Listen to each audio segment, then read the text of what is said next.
Olá, pessoal do curso de Relações Internacionais. Aqui é o professor Emerson novamente, agora para a nossa nona parte do ponto 2, aspectos gerais e procedimentais da mediação e arbitragem, da nossa disciplina de mediação e arbitragem. Bem, pessoal, prosseguindo aqui, no Brasil, os primeiros relatos de uso de algo assemelhado à arbitragem atual se deram na Constituição de 1824, né? Que, sem o artigo 160, dispunha que nas cíveis e nas penas civilmente intentadas, poderão as partes nomear juízes árbitros. Suas sentenças serão executadas sem recurso, se assim convencionarem as mesmas partes. Então, a própria Constituição de 1824, que é a Constituição do Brasil Império, já permitia que as partes escolhessem árbitros em questões cíveis. E, nesse sentido, passa que essas sentenças não cabem recurso, como acontece ainda hoje.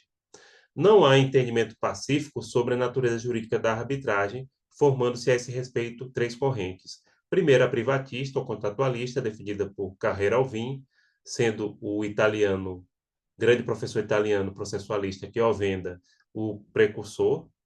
A publicista ou processualista, com Mortara à frente, e a intermediária ou conciliadora, tendo como expoente também o professor italiano processualista Carnelutti. Bem, pessoal, detalhando aqui, a corrente privatista ou contratualista relega o procedimento arbitral por inteiro à esfera contratual e os árbitros só podem dispor sobre o material lógico da sentença, que restaria na esfera privada e que o juiz, através do decreto de executoriedade, transforma numa sentença consistente no somatório de um juízo lógico e de um comando. A corrente privatista ela indica que a arbitragem é um assunto privado, que as partes escolhem de forma contratual, definindo quem vai ser o árbitro, etc. Por sua vez, a corrente publicista ou processualista vê na convenção arbitral, que é um negócio jurídico privado, a fonte do poder dos árbitros, ou antes, da vontade das partes, mas é a vontade da lei que lhes permite celebrá-la. Na corrente publicista, a arbitragem seria um instituto de natureza pública, porque, resumindo, a arbitragem é autorizada pela lei, ainda que as partes escolham a arbitragem para resolver seus conflitos, ou também definam, celebrem uma convenção arbitral, que é uma cláusula arbitral, num contrato, né? Por fim, a corrente conciliadora ou intermediária sustenta, de um lado, que a decisão do árbitro não é uma sentença, porquanto precisa do decreto de executoriedade, não mais no Brasil, viu? Não só para ser executiva, mas também para ser obrigatória. De outro lado, o árbitro e o juiz concorrem para a formação da decisão da controvérsia, o que evidencia que a sentença e também o juízo é constituída tanto pelo laudo como pelo decreto do magistrado. Bem, nessa corrente conciliadora intermediária, apesar de que no Brasil não precisa mais ter homologação do Poder Judiciário para a sentença arbitral ser aplicada, mesmo assim a gente vê o seguinte: tem as duas características, tanto privada quanto pública, na arbitragem. Por isso que a intermediária é mais correta. Como privada, as partes escolhem a arbitragem. E como pública, ela é autorizada pelo poder público, ainda que não se precisa de homologação judicial prévia, tá? Mas ela é autorizada pelo poder público e o poder público reconhece uma sentença arbitral, tendo o mesmo valor jurídico que uma sentença emitida pelo poder judiciário. Então, por isso é que a gente prefere a corrente conciliadora ou intermediária.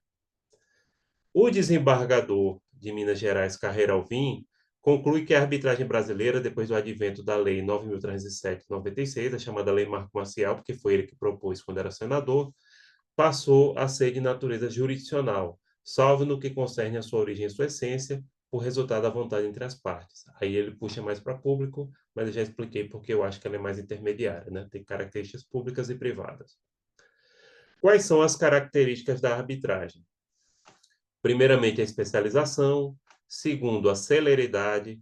Terceiro, a concentração de atos. Quarto, a irrecorribilidade. E quinto, a informalidade.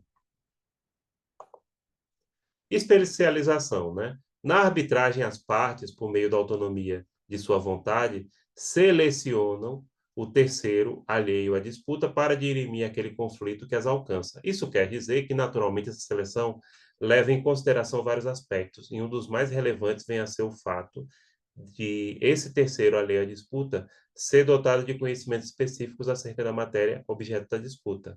A especialização, resumindo, Na arbitragem, você não vai procurar um juiz formado em direito que não tenha conhecimento específico daquele assunto. A tendência é que sempre na arbitragem você procure profissionais que tenham o maior conhecimento possível no assunto da disputa.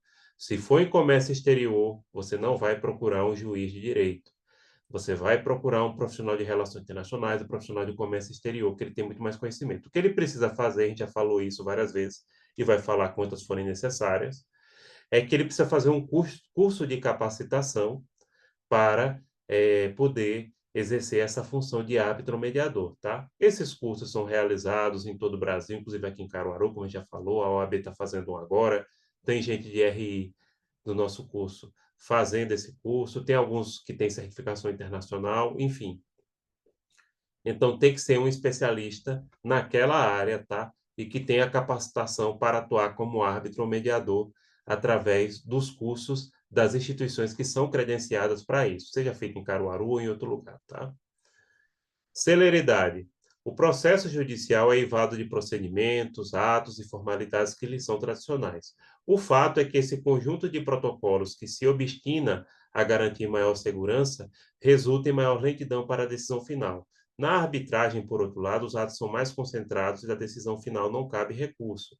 Isso, por si só, obviamente, traz um resultado muito mais rápido para os envolvidos, fazendo com que uma demanda sob a égide desse instituto tenha finalização em cerca de meio ano, ou ainda que ultrapasse esse período, fique demasiadamente abaixo do prazo para a conclusão no processo judicial. Enfim, celeridade significa rapidez. A resolução através da arbitragem é muito mais rápida do que no Poder Judiciário, porque ela tem menos procedimentos burocráticos, menos formalidade, e, nesse sentido, ela não cabe recursos. Então, são fatores que pode até, como falou aqui, resolver em meio ano uma questão, enquanto que no Judiciário pode se arrastar anos e anos e anos.